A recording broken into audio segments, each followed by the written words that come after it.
इंदोर जीवंत माछ गिड़ीदेला वर्षकर शिशु। यह देखा पर संगे संगे समस्त होश उड़ीगला। माछ सह खेलु खेलु पिलाटी गिड़ी देइथिला। माछ गिळिबा परे ताहा बाहरी नथिला। दीर्घ समय डाक्टर चेष्टा करिबा परे माछ बाहरीछि। मध्य प्रदेश सरकारी हॉस्पिटल जसवंतराव हॉस्पिटल ले डाक्टर माने ए सफलता पाइछन्ती। ईएनटी विभाग डाक्टर माने चेष्टा करी 3 इंच लंबा जीवंत माछ को सफलतार सह बाहर करिसेंती। सूचना अनुसार परिवार लोके एक्वेरियम सफा करुथिले। सफा करिबा समय रे शिशुर भाई हाथ रे माछ धरिथिला। एही समय रे शिशु तांको सह खेलिबाकू लागिथिला। से समय रे माछ पाटी रे पसि जायतिला। माछ पाटी रे पसि अटकीबा परे शिशुटी कांदिबा किंबा निश्वास नेबाकू अक्षम थिला।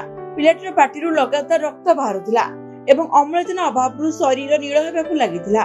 परिवार लोके तुरंत ईएनटी विभाग डाक्टर मानकू देखाइबारु संगे संगे डाक्टर माने अस्त्रोपचार करिथिले। माछटी गळा भितरे जीवित अवस्था रे रहिथिला। पाटी भितरे से फड़फड़ हेबारु पिलाटीर खाद्य नळी और श्वासनळी फाटी जिबार संभावना रहिथिला।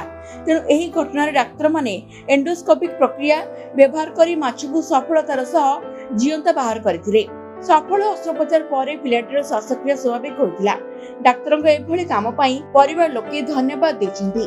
तेबे एही घटना पर छोट पिलाମାନଙ୍କ पाखरे माछ न खेलेबा पई उक्त परिवार लोके समस्तଙ୍କୁ अनुरोध करछन्ती।